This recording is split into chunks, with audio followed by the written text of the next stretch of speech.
Welcome back, everybody. Got some more great filmmakers coming up. This time, we're getting some films again from across the pond, but it's going to be a little bit different. But wait a minute, what show are we doing here? Oh, yeah, I forgot.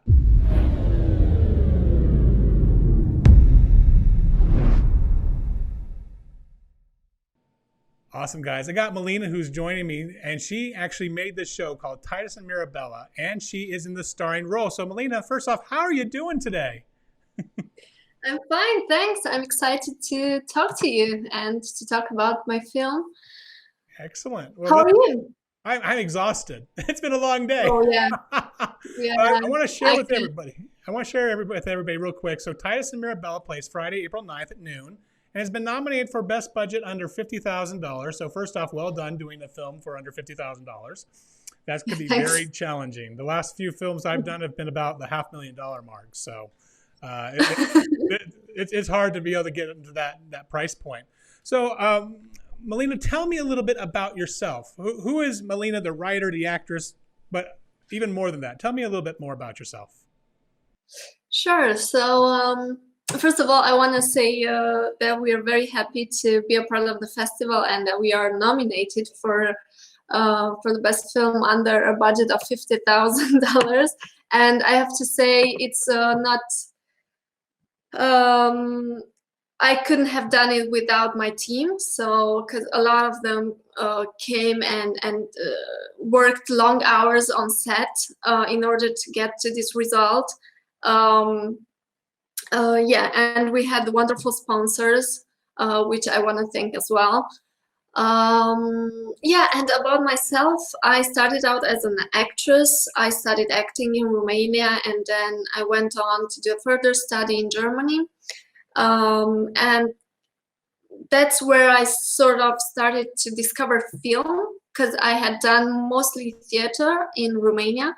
And then when I went to Germany, we had some acting for screen lessons, and that's when I discovered film.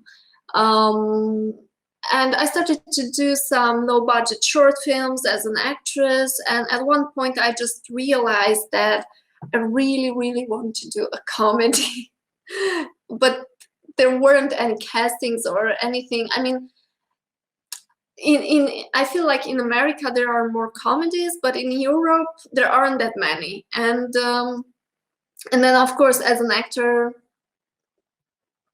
especially starting out, you don't get to choose specific projects that you want to be a part of, or not as much as you would like to.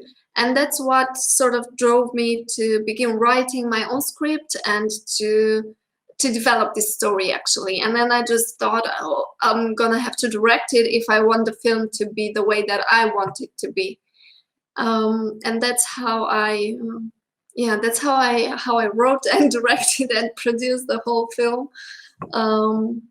It all started from my desire to act and to be a part of a comedy project. What I love is that when we have actors who decide that they're just not getting all the opportunities that they want to do, they say, you know what? I am more powerful than people believe, and I am going to control my own destiny.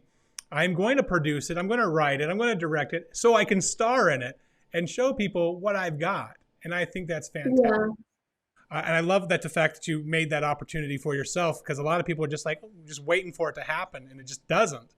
But when people like yeah, you take the exactly. initiative, I'm just like, you're just making your own destiny, and I love it. Absolutely love it. Yeah, and I think it's important, especially because as a female actor, like as an actress, we've all had this discussion, but it's really, really hard to get to those really, really good roles, because it's starting to get better. And there are more and more roles for Eastern European females.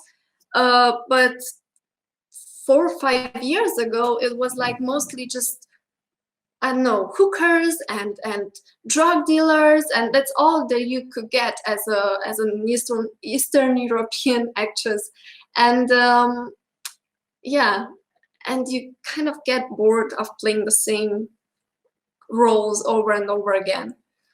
Yeah. So that's I also would a imagine. I problem. mean, I've never been a hooker or a stripper in a movie, but I would imagine that would be really boring. It's a very Yeah, one-dimensional character. They don't have a lot of layers to them. They're not very complicated, and they're not really inspirational in any way. Yeah. exactly. I mean, it's okay if you do it once, and it's interesting the first time that you do it. But if you get to, like, you do a TV series and then you do a short film and then you do a feature film, and it's the same role more or less every time, it's getting, yeah, It gets boring. boring, really boring, and kind of degrading. Now, here's Yeah. something I love. This was shot in Germany, and I love anything that comes from Germany because the architecture there is one of those Yeah. things that hasn't changed in like the last 70 years. So, Mm. and I think that's something you were able to really capitalize here. I want to play the trailer now. This is Titus and Mirabella, made from somebody in Romania, but out in Germany. Let's go ahead and take a look at the film. I was trying to get over it as soon as possible. For what? Over the kissing business. Kissing business. Yeah. Once it's out of our way, then we are officially dating. Cheers. Cheers.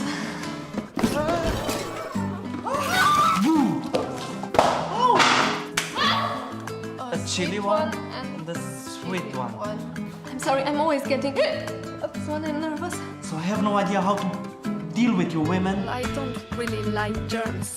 What? Germans? Hello, fair lady. I love it. That would make me happy. First off, thank you for giving me a comedy in 2020. I think the majority of films that we got this year at the festival were pandemic related, and so it was nice to have something that brought us back to a romantic comedy. I was just like so happy that you sent it in. It was so well done. I wouldn't be surprised if you take back the win for this. This was just really well done. So outstanding job. Thanks. Thank you. What just down the line? Again, we're coming out of the pandemic. Hopefully by the end of this year. What's on the plans for you? Are you going to? I would imagine the acting staying because it was fantastic. Are you going to continue to write and produce and direct as well, or what else do you have on the plate for this year, moving into the next? Mm-hmm. So first of all, we are still on the festival circuit with this film, and it's gonna be shown on Shorts TV probably this spring in America. So it's gonna come on TVs very soon, and we're very happy about that. Yeah, and I am still auditioning, and I'm continuing my my job as an actress, but I've also written my first feature script, which isn't a comedy, but it has some comedic elements. But it's also a love story, and it's a drama about two people who meet but who won't stay together. Spoiler. And my plan is to hopefully manage to maybe produce it this year. We'll see how it goes, and maybe start to shoot at the end of the year or the beginning of next year. I would love to develop Titus and Mirabella into a TV series. I've already started writing the pilot for this. So yeah, we have big plans, but we'll see which one of the projects is gonna take off sooner. We'll see. Well, that's fantastic. And I love what you did here. You made a short film and you're using it as a proof of concept for something bigger. And people ask me, Actually, oh, go ahead. actually, it started out as a short film, but then while I was in the edit room and during the post-production, actually, I got this idea to develop, because I love the characters, and I think there's so much potential still to explore, especially their relationship. I think we can explore it further and see where it can go. Yeah, and I just love comedy, and I think it would be a great comedic TV series that we would all need right now after such a year. For sure. Just to remind everybody, Titus and Mirabella plays Friday, April 9th at noon and is nominated for budget under $50,000. Melina, I want to thank you again for chatting with me. It's pretty late over there right now, I would imagine, out in Romania. It's 7 p.m., so it's not that not late. too bad. Not too bad. Yeah, All right. no. Oh, good. It's Time okay. difference isn't nearly as bad as I was thinking. Okay. No. It's fine. Wonderful. And hopefully you'll be able to join us on for the virtual awards ceremony. That's the other neat thing is that this whole pandemic has forced us to do some virtual things, which has been great to connect with people who can't make it over. Yeah. So we'll be sending you the link the same day. So you'll be able to join us for that. All right. Hey, Yeah. I appreciate it. Thank you again so very much. Thank you. And Take care.